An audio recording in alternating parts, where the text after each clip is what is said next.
warahmatullahi wabarakatuh.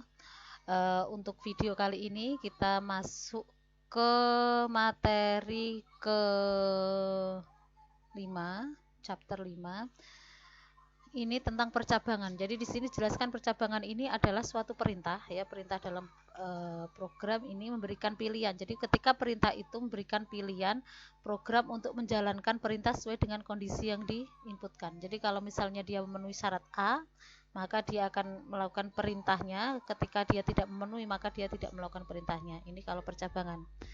Kemudian percabangan sendiri ada 3, ya, ada if then, kemudian ada if then else, ya. Kemudian yang terakhir di sini ada select case. Nanti kita praktekkan satu-satu. Kita mulai dari if then. If itu jadi di sini kondisi if then ini merupakan kondisi percabangan yang mempunyai satu percabangan atau satu blok perintah format penulisannya seperti yang di slide ini, ya. Jadi if then ini digunakan ketika cuma ada 2 kondisi. Misalnya if A sama dengan true misalnya, kemudian then form 1 titik open misalnya. Kemudian maka di situ ketika dia tidak terpenuhi, maka ya sudah, dia tidak mengeksekusi perintah tersebut, ya. Ini hanya satu percabangan saja. Kemudian kalau if then else ini berarti lebih dari satu percabangan, ya. Jadi suatu perintah percabangan bersarang atau nested if yang merupakan perkembangan dari perintah percabangan if then, yang dapat menjalankan satu blok perintah yang memiliki 2 nilai atau syarat, bahkan lebih. Jadi kalau misalnya syaratnya itu 2 atau 3, ya, maka di situ dia bisa menggunakan if then else. Sedangkan kalau select case, ya, ini kontrol percabangan yang mempunyai fungsi hampir sama dengan percabangan if then else. Jadi dia bisa lebih dari beberapa syarat, ya. Select mempunyai penulisan dan bacaan yang lebih mudah, efektif dan efisien, namun mempunyai kelemahan yaitu tidak dapat menguji lebih dari satu ekspresi atau ungkapan. Jadi yang sering dipakai itu sebenarnya if then else, ya. Ini lebih sering dipakai dibandingkan dengan select case. Kita langsung masuk ke latihan. Jadi kita nanti buat 3, ya, untuk mencontohkan if then, kemudian if then else, ya, kemudian select case, ya. Kita buat formnya. Di sini yang perlu dilihat itu adalah objeknya form 1. Kemudian kita butuh 3 button. Nama buttonnya ini button if, ya. Kemudian button if else, kemudian button case. Kita langsung menuju ke VB-Net-nya. Jadi tadi di sini diletakkan 3 button, ya, 3 button di sini. Saya geser dulu. Ya, 3 button di sini. Ada button 1. Untuk button 1 di sini name-nya diganti btn if. Jadi di sini kan perintahnya diganti dengan btn underscore if b-nya besar. Ini nanti yang dikenali program ketika jenengan memanggil button 1, maka di situ btn underscore if. Sedangkan teksnya bisa kita namai if. Ini bisa kita namai if and if. Kemudian button kedua ini kita namai button di sini, ya, di jenengan nanti ngikut di tutorial aja, di situ button if else. Jadi nanti ini langsung dikenali oleh program sesuai dengan namanya. Kemudian kalau di sini teksnya kita ganti dengan if, else, and if. If, else, and if. Kemudian button ketiga kita namai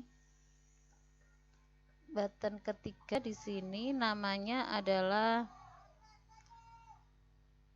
button case. Namanya button case ya.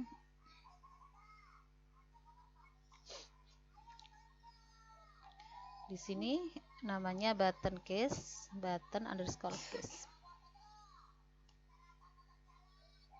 Underscore case. Kemudian yang berikutnya teksnya kita ganti dengan button and case. Ini nama teksnya namanya case and case. Kalau if itu and if, kalau case berarti and case. Ya, sekarang kita akan meletak maaf ini salah ini. And case.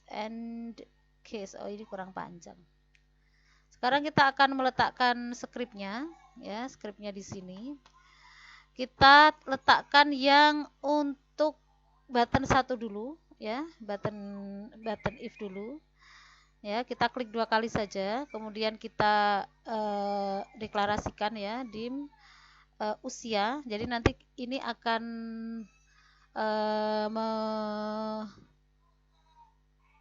percabangan usia gitu ya, nanti kita lihat hasilnya. A string ya, ini nanti usia ini dideklarasikan sebagai string ya, then as integer, tahun as integer. Jadi mendeklarasikan dua variabel, yang pertama adalah usia, yang kedua adalah tahun ya. Jadi usia itu kan kalimat usia itu tidak dikenali dalam program, maka harus dideklarasikan dulu untuk dikenali. Nah, dalam VBNet untuk pendeklarasian itu menggunakan dim. Kemudian usia itu apa kan gitu ya? Kok sampai harus dikenali usia itu apa? Usia input box ya, sama dengan input box usia pegawai. Jadi nanti akan mengeluarkan kotak input ya, usia pegawai saat ini gitu ya. Kemudian batasan usianya, batasan usia pensiun ya, kemudian 0 ya. Ini adalah maaf ini belum ada. Ini adalah deklarasi dari usia. Jadi usia nanti itu berupa usia pegawai dan batasan usia yang diinputkan di input box-nya. Itu nanti diprogram dikenali sebagai usia. Jadi apa-apa yang diinputkan oleh kita di input box nanti ya, usia pegawai sama batasan pensiun, itu nanti di program dikenali sebagai usia. Kemudian di sini nilai sama dengan value, val usia. Jadi nilainya nanti adalah mengambil value usia. Kemudian kita langsung masuk ke percabangan. If ya, if nilai lebih dari sama dengan 55 tahun. Jadi nanti kalau jenengan menginputkan 55, lebih dari sama dengan 55, apa yang akan terjadi gitu ya? Then tahunnya udah dikenali ya karena sudah dideklarasikan, sama dengan nilai 55 ya. Kemudian akan menampilkan message box ya, message box titik show. Kemudian message box-nya akan tampil usia pegawai ya, usia pegawai ya. Kemudian menampilkan usia, jadi usia yang diinputkan kita tadi ya. Dan ini artinya tanda dan ini adalah untuk menampilkan ya, menampilkan usia yang kita inputkan. Jadi dan usia itu untuk mengambil data usia yang kita masukkan. Kemudian di sini tahun ya, dan tahun. Jadi usianya kita masukkan 60, maka di sini nanti juga akan berupa 60. Maaf ini ada kesalahan. Usia dan tahun. Usia koma.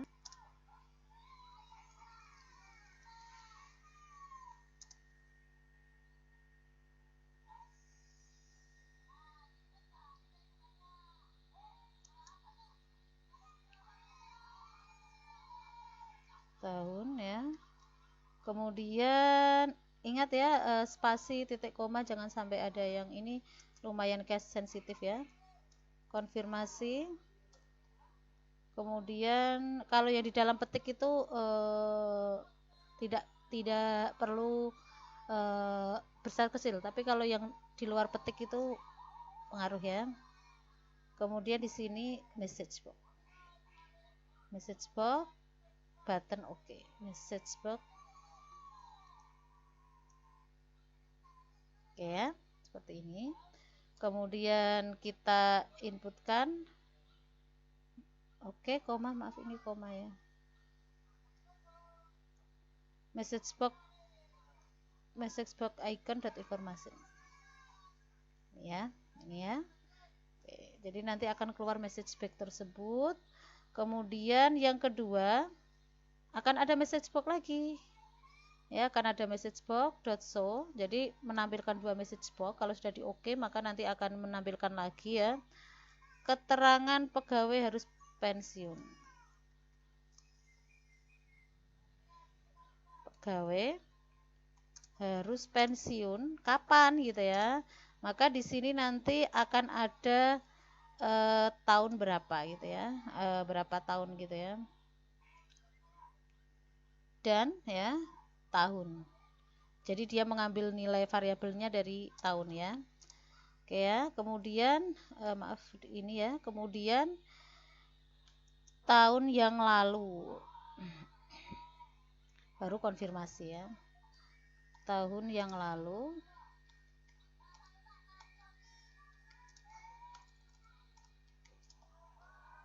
baru nanti konfirmasi itu oke apa tidak, itu konfirmasi ya. Terus ini baru koma konfirmasi.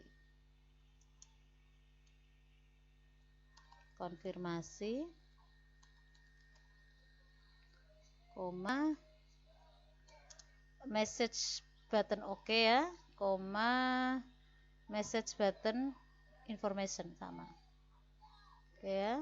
Zik dipanggil. Kemudian di sini and if. Oke ya, coba kita run dulu. Oh, ini ada yang error ini.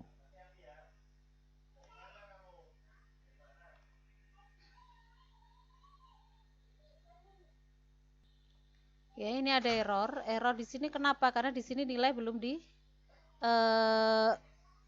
didefinisikan. Makanya di sini tidak ada ya. Usia a string tahun. Nah, di sini nilainya belum ya. Nilainya belum. Nilai as. Ya, jadi seperti itu. Kalau dia belum dideklarasikan, maka dia tidak bisa dikenali. Ya, itu ya yang perlu diingat. Contohnya ini tadi ya, terjadi error. Seperti itu. Oke ya, jadi tadi terjadi error karena nilai belum didefinisikan. Setelah nilai didefinisikan di sini ya, maka di sini kita coba run ya. Kalau error lagi kita teliti nanti.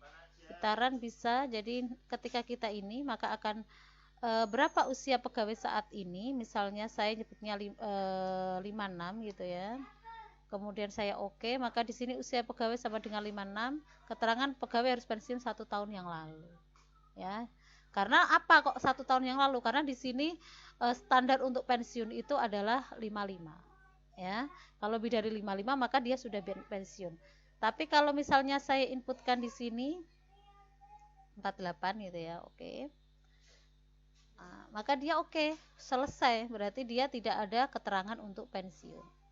Ya, itu adalah fungsi dari if then. Jadi dia syaratnya kalau tidak terpenuhi ya sudah gitu ya, selesai gitu. Tapi kalau syaratnya dia nilainya itu lebih dari 55 terpenuhi, baru nanti akan tampil ini. Kalau ini tidak terpenuhi gimana? Kalau 48, 35, 22 ya sudah, dia tidak menampilkan message box gitu ya. Karena message box ini hanya akan tampil ketika nilai yang kita masukkan lebih dari 55. Kalau nilai yang kita masukkan kurang dari 55, maka ini tidak dieksekusi Ini if then ya. Jadi dia hanya ada satu syarat 55, lebih dari 55. Kalau setelah itu ya sudah tidak diproses gitu ya. Kemudian yang kedua, kita masuk ke end if ya, ke end if ya. End if ya, ini skripnya seperti ini. Ya, sama sebenarnya skripnya untuk end if ya. Saya copy paste dari sini dulu, nanti saya jelaskan. Jadi dideklarasikan dulu sama dim usia ya, nilai single ini dideklarasikan dulu, baru nanti dia akan dikenali ya. Jadi contohnya ini ya, dim usia a string, nilai a single, tahun as integer. Ini ini ya dikenalkan dulu. Kemudian sama seperti yang di atas. Jadi kalau 55 dia nanti akan muncul seperti itu. Gimana kalau kurang dari 55 kan gitu. Nah, kalau if else ini akan ada yang kedua ini. Jadi kalau nanti kok ternyata kurang dari 55, maka nanti akan ada konfirmasi lagi. Kita coba bedanya ya. Ini sama ya. Jadi cara kerjanya sama, dideklarasikan dulu usia, nilai, kemudian tahun ya. Kemudian usia itu apa sih? Usia itu adalah inputan kita sendiri ya, input box. Jadi usia itu ketika ada input box, kemudian kita menginputkan nilai, maka akan di capture sebagai usia ya. Kemudian nilai itu apa? Ini kan nilai ya. Nilai itu apa? Nilai adalah pengkapcuran dari usia. Jadi ketika usia sudah kita inputkan, maka dia di capture sebagai nilai.